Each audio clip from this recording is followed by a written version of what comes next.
Shalom, everyone, and welcome to Coffee and Connection Week 179. It is great to be here with all of you. It's a very cold night. We might actually get some snow this week in Jerusalem. We shall see, but definitely great to warm up here with all of you. I have some tea actually, and I'm really just happy to be here and connect with you all on this very important topic. I am going to start out by saying that today's topic is a little bit more serious than usual. I wanted to really, this is a topic that I've been thinking about a lot. I mentioned it a few weeks ago. And it's really, I've been feeling very, very called to talk more about this topic, which is a topic of dealing with, what to do when you're feeling like not just fear that your relationship can't get better, right? Which is one kind of fear, like that fear of like, is it even possible? And a lot of time that fear comes because there's an element of fear in the relationship, an element of worried about people being upset, worried about negativity, worried about, am I going to say let me say the right thing. Sometimes people talk about it like walking on eggshells, or a feeling of just overall like not feeling safe, not feeling comfortable, not feeling like that beautiful sense of connection and intimacy and love and respect that we talk about. Now, what have found very interesting over the years is that even though there's so many different ideas that I've shared with all of you about how to deal with these issues in relationships and how to create connection and how to deal with unhealthy patterns and how to break down, to recognize that there's like stuff that's going on that needs to be dealt with and that it can be dealt with. Still, I find over the years, over and over again, women still share with me the fears and the concern. Again, there's that fear of, yeah, but all this stuff sounds really nice, but it won't work with my husband. Yeah, all these tools and ideas, like your whole system, it sounds really great. And I'm sure it works in like regular relationships, but it won't work in my relationship. So, what I find very interesting, and that, I want to make sure that I'm being very, very clear about, is that yes, this system has worked for many, many kinds of relationships. And there are women who do my programs who they have a great relationship and they want to make it better, or have an okay relationship or certain issues that are bothering them and they want to work on them. And I will also say that the women who have who come out of it feeling like this was totally life changing are the women who come into it exactly in the kind of relationship we were just talking about. And if anything, I would say that the women who really helped me in the beginning, like shape the system, right? Were women, I'm thinking of clients whose husbands wouldn't speak to them for days, right? Weeks, months if they were upset with them. Women whose husbands were constantly getting upset about things and throwing, like we could call a tantrum. And women who felt that they constantly had to be on guard to deal with like, how's he going to react to me? How's he going to react to my children? I have to keep everything smooth. Women whose husbands were giving them constant feedback and constant criticism, and they felt like they were being attacked constantly. And what the work that I teach and the work that I do with my clients allowed them to do is recreate that dynamic, create a completely different reality in their relationship. And as much as we can get into that fear of, but I don't know if this is going to work for me, I want to talk today about some of the initial, like what I see as how you can know if there is an option for change, if there is the ability to shift your relationship. If it's like, you're right, it's one of those situations where like, there's nothing you can do, it's like it's not for you, it's not for your husband, or if there really is hope and there really is something that can be done about it. Look, I'm standing here, sitting here, doing this work because I have seen and I do believe with all the humbleness in my heart that the system that I've created works for women to break through these patterns. And I want to make sure that I'm expressing that to you because I don't want you to have to live in that pain for any extra time. I don't want you to live in that fear anymore. I want you to feel safe in your relationships. I want you to feel that you can create the relationship that you want to have. And I want you to have the tools to be able to do that and to have the clarity to know if and what can make that happen. So for tonight, today, what we're going to do is we're going to talk about just like it says in, the description for today's call is to talk about how can you know if there is a possibility for change? Okay? How can you know if things can shift? So, let me just make sure that there was everything that I yes. So how can you know if change is possible? So number 1, and this is most important, I'm going to start with this. The first question is, are you do you feel that you are or are you in physical danger? Okay? If somebody is in physical danger, then that's a separate topic, a separate issue. It's something that is not my expertise, and I would say if I was working with a woman who did feel she was in physical danger, then my goal would be very different. My goal would be to keep you physically safe. Okay. If you're in physical danger, then it's important to make sure that you and your family are physically safe and to do whatever is needed to make sure that you are physically safe. Okay. Now, there's a difference between physically safe and emotionally safe. Okay. Now, I'm not saying that they're not both horrible in and of themselves, and they're different. Okay. There is a difference between them, and there's a difference in how to handle them. If somebody is really feels that they are physically unsafe, then it's important to have a note of caution in and if and how to use the tools. Now, I have worked with women whose husbands would sometimes get physical if they were very upset, and they still did use the skills and they were able to create a shift, beautiful shift, unbelievable in their relationship. And they did still have to be careful in the degree or in the in how they use the skills. That's all I'm going to say. And it would be important to be real and honest with anyone that you speak to, if that really is the case. So all I would say is if somebody does feel that they are in physical danger, then it is a separate situation and that's something that is, important to deal with to make sure that you are physically safe. Now some people are saying here emotional abuse is worse. Emotional abuse, what's worse, physical or emotional? I'm not going to get into that debate. They're let's just say they're both bad. They're both horrible. They both feel bad. They're both painful, and they're different in how you handle them.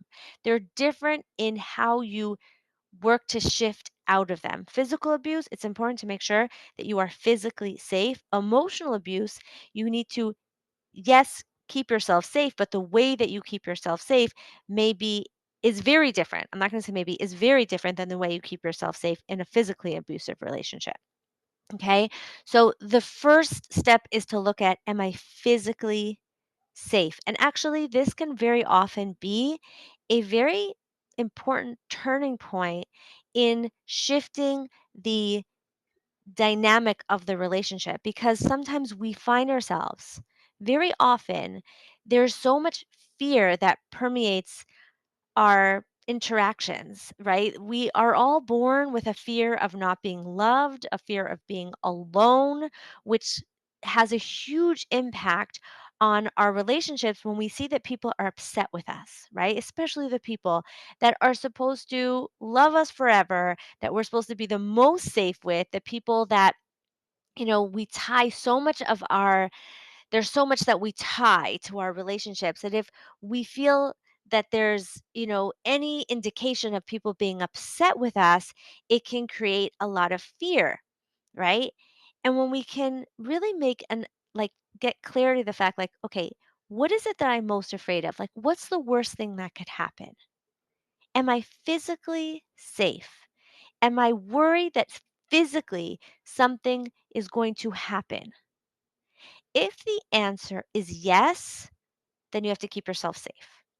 If the answer is no, then I invite you to consider how that could open you up to shift the entire dynamic of the relationship. Now, I am never standing for saying, like, oh, well, then I don't care about you, right? Obviously, that's not the point here. We're looking for connection.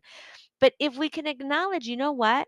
No matter what, even if he's upset, even if he's bothered by me, even if he's angry at me, I'm physically safe, then we can start to do some very important work around the question of, what if it's okay if he's upset with me? What if it's okay if he's angry? Sometimes I'm upset too. Sometimes I'm angry. Sometimes I'm disappointed. Maybe it's okay for him to sometimes be upset. And that can really create some very powerful shifts. I've seen women, this was actually one of the biggest shifts that women created at our last retreat, when really acknowledging that fact, like, what if it's okay if people are upset? What if I could what if that, like, I can acknowledge that feeling of, like, "Oh my gosh, I'm gonna die," and realize, like, "No, no, everything's okay. It's okay." It doesn't necessarily feel good, but it can allow us to create a very powerful shift in everything in our relationships. So I'm gonna talk not talking about necessarily here how to make that shift. We're gonna do that at a later time, which I'm gonna tell you about. But that first question of, "Am I safe?" is very important for seeing what shifts can be made in the relationship. Now, the second two questions that I invite you to ask may seem kind of silly, but they're also extremely important because we don't realize how often we might be saying yes, but our brain's actually going, no, no way. And that is at looking at two different types of resistance. Okay. There's a lot of work that's been done around the talk of resistance. Dr. David Burns talks about resistance very in a very clear way. There's different kinds of resistance. I'm going to talk about He talks about two types of therapeutic resistance, and I want to talk about them here. The first he calls I have it written down. I always forget this term. He calls it process resistance. So, what do I mean by this? So, let's start with really the question that might seem strange, which is, do I really want things to change? Now, you might be thinking, again, that's a really silly question. I'm here. Obviously, I want things to change, but I want you to get really curious with that question for a moment. Do I really want things to change? Because here's the thing about things changing. There's a few things that have to be true in order for things to change. Number one, as someone so beautifully pointed out to me today, so true, is that in order for things to change, we're going to have to let go of some of the things that we might feel have really been keeping us safe, like fear, right? Like I was talking about before, letting go of the fear of, oh my gosh, what's going to happen if he's upset? Sometimes that fear alone can give us a feeling of safety.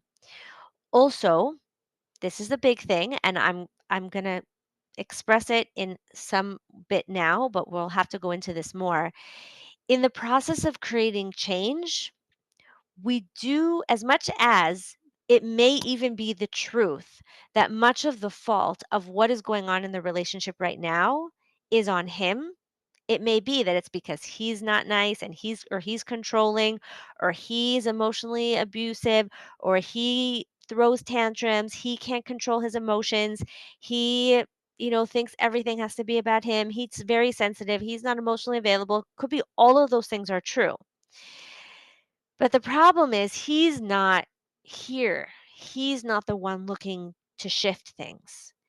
And the only way to create change in a relationship, The only way to create change in our lives, let's turn the camera towards ourselves for a moment. The only way to create change in my life, if I want to create change, is for me to do something different. Now, that doesn't mean that I'm at fault for the situation. It doesn't make it my fault. And realizing that I could do something different doesn't mean that I need to feel ashamed for the way I did it until now. This is a whole topic in and of itself, which is a very powerful topic, which is that a lot of women, in the process of looking to create change, come across things that they've been doing that haven't been working. But when they think of changing it, a part of their brain goes, "But you're saying I'm bad. You're saying I've been doing things wrong." And it can create a feeling of resistance, of like having to accept that there's something that I didn't know. And there's this pain of like, "But I should have known it." Who says? Who says we're supposed to know how to do these things, right? Who says we're supposed to get everything perfect? But we have to, in order to create change, let go of believing we should have known it all already, or feeling like I'm just like there's a bit of a safety in blaming, right? Even if it's true, it's not going to get us anywhere, right? In order to create change, I have to be willing to change how things are going. And I don't mean changing yourself. I'm not looking to change you, just like I'm not looking to change your husband. What we're looking to do is change what's happening between the two of you, change the dynamics of the relationship, change the way that things are functioning. We have to be willing to look at that. Am I willing to do that? Do I really want change? Because that will mean having to shift something of myself in the process. I'll have to learn something different. I'll have to take responsibility for myself, not for the problems. I'll have to take responsibility for myself, which, by the way, is actually also extremely empowering and amazing. But it can be very difficult if we've spent a lot of years feeling like the victim, or feeling afraid, or feeling like, "Oh my gosh, my husband keeps telling me it's all my fault," and we feel so much shame and we're sick of feeling that shame. I'm not talking about feeling shame. I'm not talking about feeling blame. I'm talking about empowering yourself to say, "What can I do to create the life that I want?" Not to be the one that he wants me to be. I'm not going there. I know that's how some people talk about dealing with these problems. No, we're not talking about being the woman he wants you to be so he'll be happy. We're talking about you taking shifts to create what you want. You. Am I willing to do that? And number three is what Dr. Burns would call outcome resistance. Do I actually want to be in a loving relationship with this man? Do I actually want to be happy with him? Because here's the irony, ladies. Sometimes we've been spending so long in pain, in anger, in frustration. We've been feeling shamed and blamed and defensive and then resentful, that there's a part of us that might feel like, I don't even know if I can forgive him. I don't even know if I want to love him. I don't even know if I want to feel safe with him. I don't know if I want to be in a loving relationship with this man. This man who's treated me this way, you have to get really curious with yourself. Is that something you want?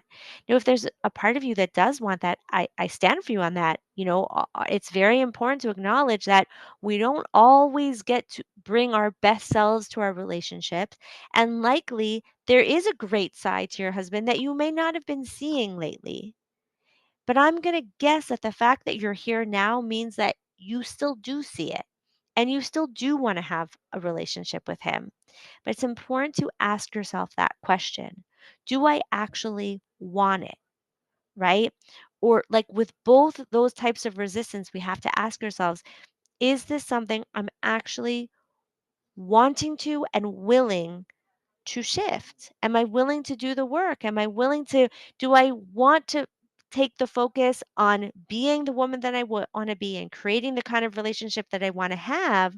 Or is there a part of me that's feeling kind of like n- used to being the victim of this or just so in so much pain about it. And I'm not saying this in any derogatory way. It's a very real reality. I understand. I think many of us can understand that feeling of like, but it's not my fault and it's not your fault. But I've worked so hard and you have worked so hard. But I try every day and you do try every day. And it doesn't mean that you can't have what you want. That you have to be willing to. You have to want to. And you have to be willing when that resistance come up that goes, "Yeah, but he's not being nice," or "Yeah, but he's hurt me so much so often." This is something that Terrence Real talks about in his work, and I've seen it over and over again with my clients as a woman's relationship starts to shift, all of a sudden there could be a part of her going, "You know, it's too late. Yeah, now he's being all nice to me, but just like, a little while ago, he was berating me all the time, or a little while ago, he was giving me the silent treatment, or he was talking to me in such a nasty way. Now I'm supposed to be all loving with him, even though they just worked so they put in so much time and effort and money into creating exactly that. Then a part of them goes, "What? I'm just supposed to be okay with this now?" So it's very normal for a part of us to go, "Wait, what? This like, now I'm supposed to forgive him?" So that's the question. If everything was perfect tomorrow, is that something that you would want? Is that something you'd be open to? We have to be real with ourselves. And when that resistance pops up, am I going to do the work to deal with it? To deal with that resistance. Now, again, I'm not negating the feelings and the pain and the issues and his own faults. We don't take any of that as not important. It is important. And if you do want to change, it is important to acknowledge, am I physically safe?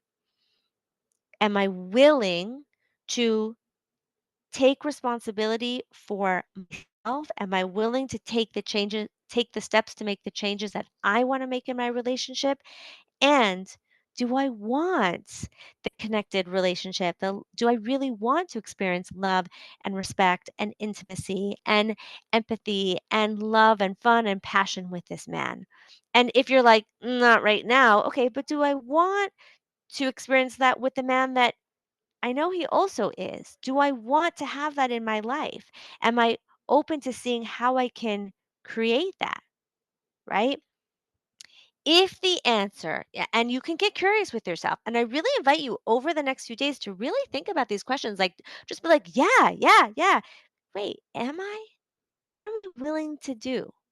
Right? What scares me about that question? What resistance do I feel? If we don't acknowledge it, we can't overcome it. If you're standing going, "I'm ready right now, Hannah. I'm ready," but there's a part of your brain going, "Do you really want this?" Or, "Yeah, but he should be doing this. He should be doing all the work." If there's a part of your brain doing that, then it's going to keep pulling you back no matter how much you try to implement something. It's going to keep pulling on you, right? Like a push pull. We can't transform something that we're not willing to see. We can't transform something that we're not willing to acknowledge. So I actually invite you to get really curious with yourself where you like ask yourself, where's my resistance? What am I going to have to let go of to create a shift in my relationship? What am I willing to do to create a shift? Okay. That's what you can actually get very focused on over the next few days. And really, what you're doing there is you're turning the focus inward. When you ask yourself, what do I want to create? And what resistance do I feel in creating that? You're turning the focus inward. So often, when you're in a difficult relationship, the focus is on outward. How can I make him happy? What is he upset about today? How can I stay safe from him? What, like, what is going on with him? And what we're going to talk about coming up is why that doesn't work. As much as it sounds so nice and it sounds like a perfect marriage, it doesn't work. What does work is starting to turn some of that focus inward, right? What do I want to create? What can I do to create that? What am I resisting? What comes up for me and goes, I don't know if I want to do that." Like really notice it all. Acknowledge it. It's so important, and that is something you can already start to do to shift the focus and move forward in creating what you want to create instead of focusing on what you can't control, which is him and his feelings. Okay? And the other thing that you can do is you can put in your calendar already now, next week, Tuesday at 1 p.m. Eastern, we are going to have a brand new masterclass that I'm going to be giving called Fearless Intimacy, creating a marriage where you feel safe, seen, and fully loved. And what I'm going to cover in this masterclass is to show you step by step how the absolutely feminine process can take you from a marriage where you feel unsafe, unloved, like you're walking on eggshells and walking in fear, to a relationship that is calm, connected, intimate, loving. It is possible. It really is possible. And I'm going to show you exactly how to do that. I'm going to show you exactly what that process looks like. Okay. It is a process. I will say that from the beginning. It is a process. I can't teach everything about it in an hour or even 2 hours because that would be impossible. And also, it would be irresponsible because part of the process is breaking scary patterns. And to break scary patterns, you need support. You need to be able to deal with the situations as they're coming up. You need to be able to know that you're not alone as you're creating those shifts. And what I will show you is how what that process will look like. So, and I will also, I'm not doing any VIP tickets for this. I'm basically making sure that there will be time at the end for all of you for me to answer all the questions that are going to come up. So, throughout it, you'll be able to ask questions, and I will stay on at the end as long as necessary to answer all the questions so that you can really have the clarity as to whether the absolutely feminine process will make a difference for you, and if it will, that you can step in feeling confident and calm and excited to create the shift that you want to create in your marriage. So I'm being very transparent, very upfront about what the goal of this masterclass is. And as always, I only want the best for all of you. I want you to all live, love, and be loved with all your heart. And so that is what we're going to do together next week. Yes, it will be recorded as it's being asked here. Um, you can even send in questions in advance. Okay. I will have a way to do that. I'll make sure that there's a way to send in questions so that I can answer them at the end of the call. And there will be a playback period of but just a few days. So please make sure if you're not able to get on live that you do set time in your schedule to listen in the few days after, so that you can have that clarity for yourself. Okay, so keep a lookout in your email, and I am so excited to share this all with you next week. Thank you all for your questions and comments. I will definitely be going over it and making sure that I will be addressing the real life issues that come up for all of you. And that's what I'm here for. Okay.